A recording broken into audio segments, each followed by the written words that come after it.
Patch 1.9 is out, and with it, it brings 4 new pieces of equipment that have been added to the base game, not as mods. That includes the Skoda Enyaq Coupé RS IV car, JohnDeere 1270G tree harvester, Pöttinger Aerosem VT 5000DD seeder, and the Väderstad TopDown 600 cultivator. Since these are new items, we're going to go over them real quick, show you some customizations, and show you how they work in the field. So then we start with the car. This is an electric car, it costs $62,500.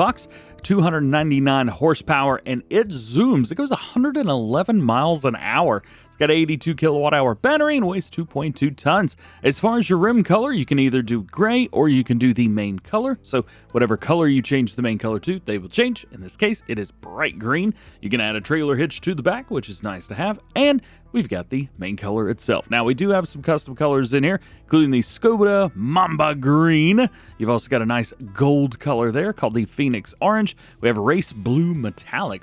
Ooh, that looks pretty good.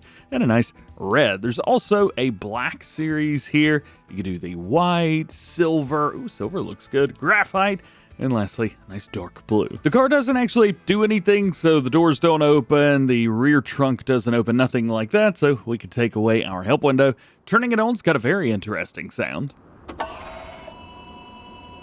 And it just kind of hums from there. Pickup, it feels like it's got way more than 300 horsepower. It moves, baby, and as mentioned, it goes 111 miles an hour. Now, I do have the turning, like the controls and steering and stuff, cranked all the way up to max, and I'm also using an Xbox controller on PC, so shouldn't be too awful bad. However, small little changes need to be made, especially going this fast, because steering is really rough in Farm Sim with a controller. It's pretty bad, actually. But anyway, this thing will hit 111 miles an hour, no issue. Weirdly enough, I'm actually having a bit of a trouble getting all the way up there. Come on, hit it before we hit the edge of the map. Yikes. Well, almost. Next up, let's talk about that JohnDeere harvester. So this will do 70 centimeter logs, which is nice. 272 horsepower. It's got the variable transmission in there. 390 liters of fuel. Goes 12 miles an hour.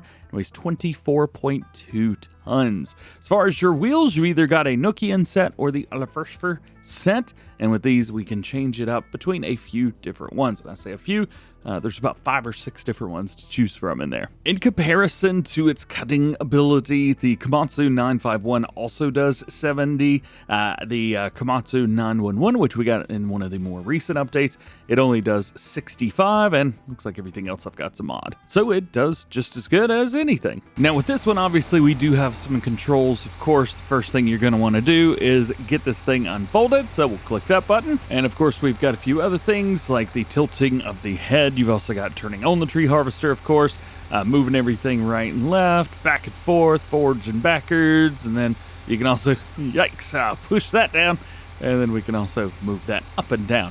I am not a logger, I do not pretend to be, and I stay away from logging as much as I possibly can.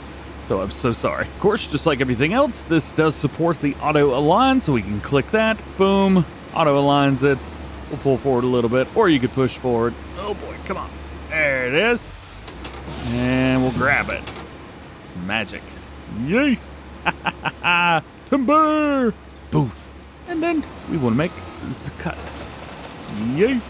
These big trees are part of the base game, and they are 0.6 meters, so 60 centimeters wide. So, works fine, and I'm pretty sure that was some of my first logging in Farm Sim 22. 5, crap. Now we get to talk about the tools that we got. The first one's that Pöttinger Aerosem VT 5000DD. So this is a seeder. It is also not a direct drill. So that is something very important to note. It looks like one, but it ain't. It also does all of your standard seeding crops and only holds seed. So no solid fertilizer, no liquid fertilizer either, I guess. 5 meter working with, 2,800 liter capacity for the seeds, 6.7 ton weight. 5 meter working with, we talk about that, 9 mile an hour max speed. You can also throw in some ridge markers on there if you want to go old school. Once we're all up in the game, all we got to do is pull over here next to some seed. It will open automatically for you. I'm using some nice pallets right here. Usually I just cheat this stuff in, but hey, figured I'd show it to you, and we can see it coming in down here inside. So there you go. I don't think I'm going to fill it up all the way. 2,800 liters, about 3,000. Tis what it is. And then the top will jump back on there automatically for you. Now, we can also open that cover on our own, which is nice. Boom, there you go.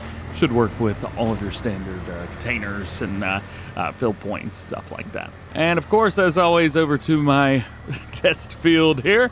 Let's open it up, drop it down, pull into the field, boop, drop, turn it on, and go. And there you are. We are seeding. Again, no solid fertilizer, no direct drill. It just is what it is. Although I'm pretty sure there's a couple mods on PC now, or maybe just one, that will allow you to direct drill with any seeder or planter. So there's that too. However, I don't think there's one for consoles. Oh, and probably helps to mention that this tractor has 210 horsepower and had 0 issues with the seeder that requires 200 horsepower. Hey, while we're at it, let's go ahead and take a look at the train. It looks like it's not jittering anymore, so that's great news as it goes off into the distance. Is it jittering? Does not appear so. Train's fixed. Awesome. And lastly, we have the Väderstad TopDown 600 cultivator. Of course, this is a cultivator at the end of the day, but we can also add a seeding unit to it as well. That seeding unit is going to do grass and cover crop. So if you need something to plant some grass or just need a nice cultivator, I think this one's not too bad. It does require a lot of horsepower, like 300 horsepower, 6 meter working with 9 miles an hour. Naturally, we can add or take away that seeding unit, which I think makes this look really, really cool, but maybe that's just me. It also increases the power or the price, $10,000 for a seeding unit. This is a $100,000 cultivator. Jeez. Wheel options include bits from Trelleborg, Michelin, BKT, Väderstad, and back in again. I think this one's pretty straightforward. Tis a cultivator. I have gone for a tractor that has 302 horsepower. Since it requires 300, we'll see how it handles it. And if it handles it fine, well, all is good. Let's go ahead and drop that down. Cool beans. Yeah.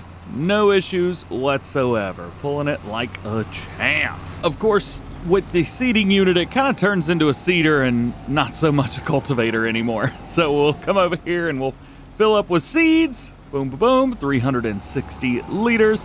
And of course, we can turn it on, which is hilarious to see turn on cultivator. To be fair, I also never use cultivators that have seeding units. This is not something in my repertoire. I just use a regular seeder. However, if you pretend that it's not a cultivator and is a seeder, well, it works exactly the same way. Bring it into the field, drop it down, turn it on, go, go, go. And there it is. We are basically direct drilling grass over top of our harvested wheat field. Actually, we could change it up to OSR. There you go. Rock it through. All is good, especially with the precision farming update coming out as well. That could be extremely beneficial to you guys using cover crop. And there you go, 4 new pieces of machinery that have been added to Farming Simulator 25's patch 1.9. Hope you enjoyed this one. Drop a like if you did, get subscribed if you're new, and join the JoHam fam. If you got any questions about these or anything else, please let me know. And if you're having any issues after patch 1.9, it is always best to fill out a support ticket with Giant Software. We'll leave a link with that down below. Hope you have an awesome day. We'll catch you in the next one.